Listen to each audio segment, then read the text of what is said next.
Hello there everyone and welcome to a new review on the channel. Today we're going to be looking at the Medusa project by Perseus Arkomanis. This is a really good and quality product that you can buy and a really interesting one at that. So let's learn more about it after the intro.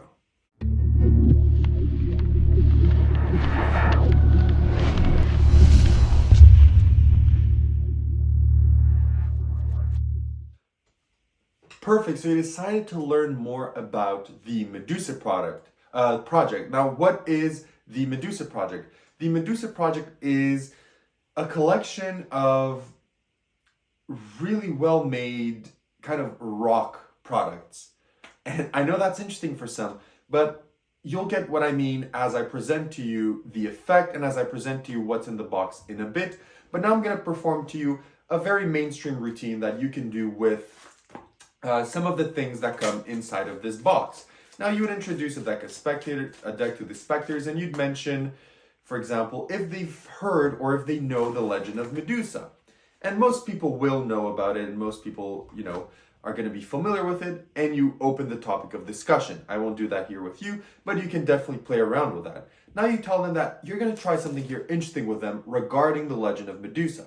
You then tell them that they can say stop at any point as you're flicking down with your finger, and they're going to choose just that. Let's say they say stop here. They take a look and they look at the card. Now, normally you wouldn't see it, but for the purpose of this video, it doesn't really matter, right? Because I'm performing it to you. They would then take the card, place it back in the deck, and shuffle it. Normally, this would be unbeknownst to you, and they hand you back the deck of cards. Afterwards, you tell them, so you're familiar with what Medusa does, right? When she looks at you, essentially, she turns you to stone, right? So she looks at you and she turns you to stone. But do you know how you can actually look at Medusa without her ever turning you to stone? Some people will know, some people maybe not. But you instruct them that it's with a mirror. It's with a mirror that she does that. And some people are able to talk to her by holding a mirror and looking in their reflection. So what I have here as well is a mirror. And you hand this to your spectator and you tell them to look in the mirror. It's a really beautiful made mirror here. And then what happens is you ask them to blow on the mirror and to think of the value of their card. And as they blow, I don't think it's going to be able to get picked up in the camera, but there's a 5 that appears in the reflection of the mirror. It's a 5, so they can clearly see a 5 in the mirror. And then you tell them, what's even more interesting is that sometimes, even when you think you didn't look at Medusa, you did. And you tell them that you handle this deck of cards. And what's interesting is you can actually just blow over the deck just like that. And it turns into solid stone. The full deck turns into stone. But you selected a card and Medusa showed you a 5, correct? But what was your card that you chose?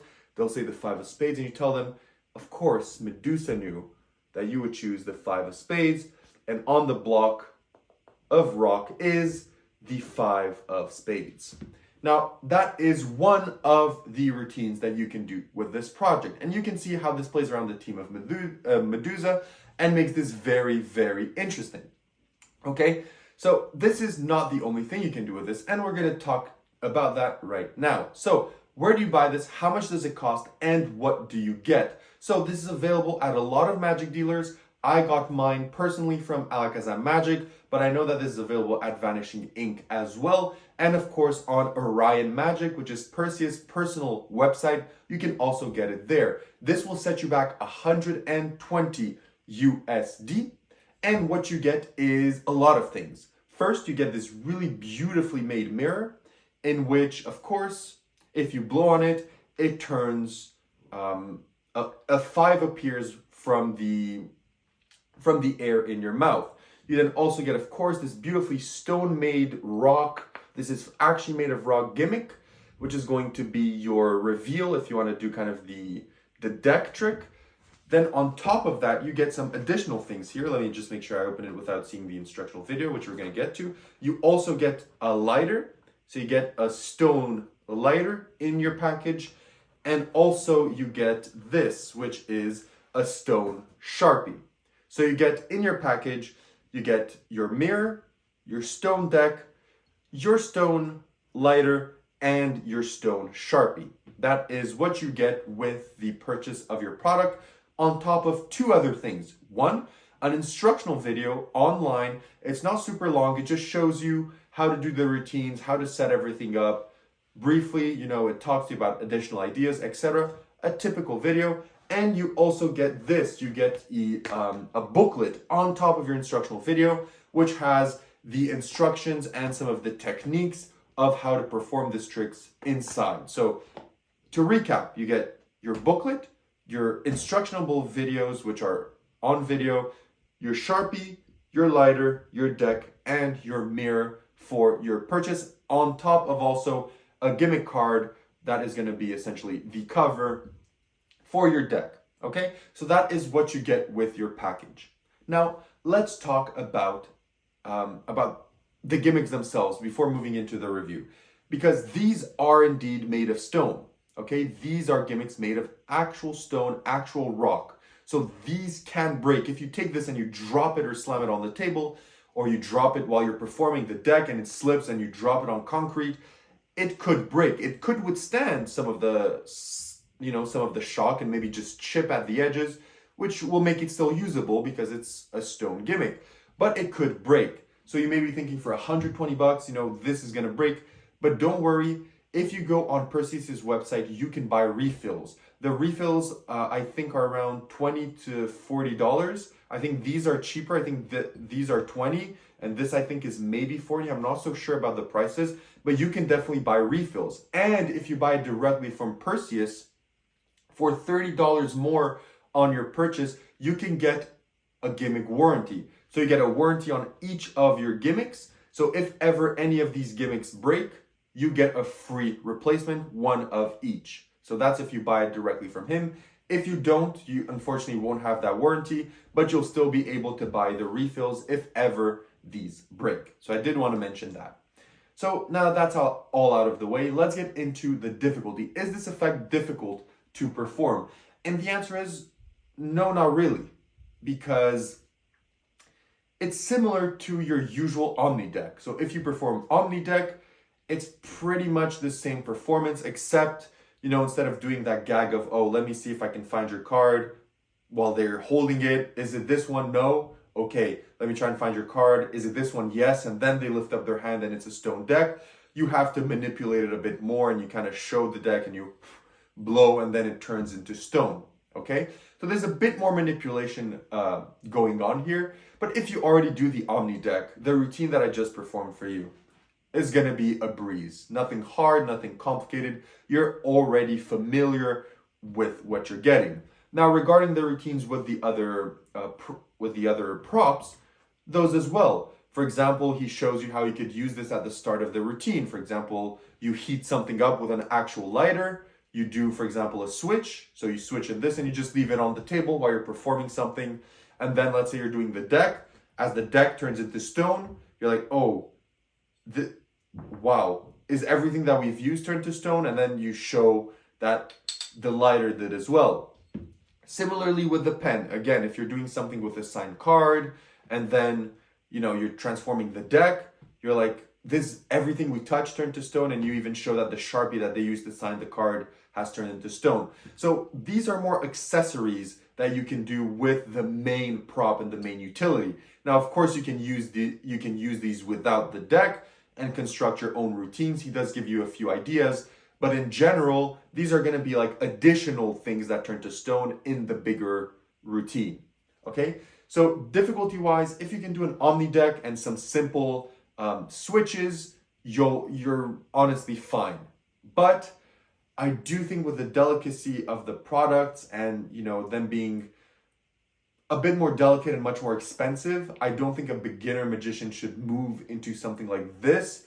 Stick to the Omni deck, practice it, or maybe do Joshua J's Phantom deck. And then if you're really becoming proficient and you're really becoming apt with those gimmicks, move on and buy this, because I think if this is the first thing that you buy, you're probably going to be scared of dropping it. You're probably going to be scared that you're going to get caught during the moves, etc. Because there are some moves here that are not really something a beginner can do off the fly. So difficulty, I'd say intermediate. It's not easy, super easy, but it's not hard as well. Intermediate. So what about practicality? Is this practical? Is this effect practical? And the answer is, again, similar to an Omni deck. This is something that I'm going to repeat, because what you have to carry around here with you is, of course, your deck. And on top of that, the mirror. But that's really not something unpractical to carry around. It's so small. You can even put it, in the pants pocket, like your upper pocket in your big pocket in your pants, and just have it there if you want. Right? So nothing much to carry around. Of course, if you want to carry around these as well, you'll have to carry them with you.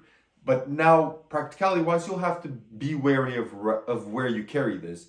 You don't want to carry this in your back pocket so that when you sit down, you forget it's there and it snaps in half, similar for this and this. You'll have to carry them around with a bit of care, right? So it can be as loose as it would be with the Phantom deck that's made of plastic, and it's not gonna rip and tear and bend, and you can just throw it in your back pocket, sit down on it, do whatever you want with it. You'll have to take care a bit of this. So practicality wise, it's just gonna be determining carrying this with safety without it breaking, and giving it its due attention, because except for just the mirror, it's not that much. This could literally fit, if you just want to do the Omni deck routine, in your pocket. So even if you don't want to do these, in your pocket next to your normal deck of cards, and you're good to go. On top of that, practicality wise, you do have to mention that you need some pockets, right? As with any Omni deck routine, the deck does not just magically turn into stone. The deck does not just magically turn into glass, right? You will need some pockets and some places to do the moves to replace the deck. So of course you cannot really do this with super tight skinny jeans, because people are gonna kind of see what's going on, right? If you're with super tight skinny jeans and your pocket is flat, and then at the end of the routine, one of the pockets has grown quadruple the size, they're kind of gonna know what's going on. But if you do it in your back pockets, even with skinny jeans, you can maybe get away with it. But you will need some pockets in order to do the moves as well, because as you saw in this routine, the motivation for moving the deck out of frame or moving the deck somewhere it's not really supposed to be is to be looking for the mirror, right? So that is the motivation for that. So practicality wise, there's just two things. One, making sure you take care of the gimmick as you carry it around from place to place, which means that you're not necessarily going to be able to put it anywhere as you're carrying it around. And two, you will need some pockets in order to do this effect if you want to do the Omni deck version. So now that that's out of the way, what about the performance? Where do you perform this? Where does this play well? Well, this is an effect that literally can play anywhere. You can do this close up, you can do this parlor. I feel that even parlor plays well, because you can literally just hold this up and show to everyone, give it like a tap on the table. Everyone is gonna hear it's actual solid. And then as you tell them what was the card you chose, and as you show it, you show the 5 of spades, right? So you can play this in parlor as well, and it's gonna play great. However, you can do this close up, walk around, street performances, wherever you want to do this, this can be performed. As long as you have your gimmicks with you and everything, this could be done anywhere. For example, if you just want to do the lighter routine, you can literally do, if you smoke, for example, you have this gimmick in your pocket, you ask someone, or if someone asks you, do you need a light? You light it up, and then you tell them, oh, what was your name? You do the switch, and then you tell them, you know what's actually interesting is, I don't even know how I lit up your cigarette because my lighter is made of stone. Or you can do things like that, right? You can do off the cuff things with these gimmicks that are so casual, right? You don't need to do the big performance. So performance wise, I think you can pretty much do this anywhere. You can do it pretty much anywhere where it fits your fancy, and it's a classy product as well. So it's gonna leave a lasting impression on your spectators. So now that we've covered pretty much everything regarding the Medusa project, let's give positives and negatives before giving our final opinion on it. So first of all, what are the negatives of the Medusa project? There's not many. The only kind of big negative that I can find for this, there's maybe two, and these are again stretching the fabric of what is negative about this. But one of them is, of course, being careful of your gimmicks. I know for some people, they hate electronics because they're scared of it breaking and losing their investment. And this as well, maybe someone is gonna buy this and they're gonna be super scared of breaking it, and it's gonna make their presentation stiff. They're gonna be stiff performing it. They're gonna be scared, and it's going to ruin the effect because of how scared they are to damage the gimmick. So I know for some people, handling something this delicate, something that you paid so much money for, and the possibility of it breaking in an instant with just a small mistake is something that, some people are going to be wary about. But you do have the recourse of buying extra gimmicks if need be from Perseus's website. And the other thing is, of course, if you're someone that doesn't have a jacket, performs short sleeve with tight pants, this maybe isn't going to be as practical for you as it may be for others. Only two negatives that I have. Now, what are the positives? The positives are everything you get is top class. Top class. From the packaging, to the booklet, to the video, to the props. Everything is top class. Yes, this is expensive, but yes, what you are getting here is worth the money. The routines are fun, they're interesting. And I think a lot of people downplay this mirror. The reaction of this mirror is great because it's only the spectator that can see this. Like, they actually see that 5 materialize before their eyes and it's gone in a blink of an eye. So they're like, did I really see that? What happened? This is an incredible prop. And I think that playing in this story and using such beautiful props to achieve your end goal really gives a lasting impression to your spectators. So props really well made, routines are great, reactions are great, performing the effect is a breeze. It's pretty easy to do. For example, for me, this is easy. It's not hard, but I know for some people it may be a bit more difficult, but it's an easy effect in its nature to do, and it really packs a punch. Again, similar to color psychology, we have another product where the positives really outweigh the negatives. So what would I rate and would I recommend the Medusa project by Perseus? I would definitely recommend this. If you're someone that can afford this, if you're someone that really finds this mesmerizing and really finds this interesting, and a plot that they like and gimmicks that they like and have already ideas rushing through their mind of how they can use this, you will not be disappointed in purchasing this. Even if you buy this and you don't use it, just having this on your shelf, let's say as a collector's item or something, is beautiful, right? The packaging, everything is beautiful. So I really do recommend this if you have the use for it, if you're a card guy, if you really want to push, past the boundary of the classic Omni deck and bring it to a higher standard of performance, then this is for you. I recommend it. What would I rate the Medusa project out of 10? I would rate it an 8.75 on 10. It's really a great product. I recommend it. And I don't think that anyone that purchased this was disappointed with what they got. So, as with every review, there's maybe some things that I mentioned or that I didn't mention that you have further questions about. So make sure to comment down below. I'll be happy to answer everything. Also, make sure to like, subscribe, and all the good stuff. I really appreciate it. Every single one of you that does it. I really thank you for doing that. It really helps me grow and keeps me motivated to doing more videos. Nonetheless, hope you're having a great week. Hope you're having a great day. And I'll see you in my next review. Bye-bye.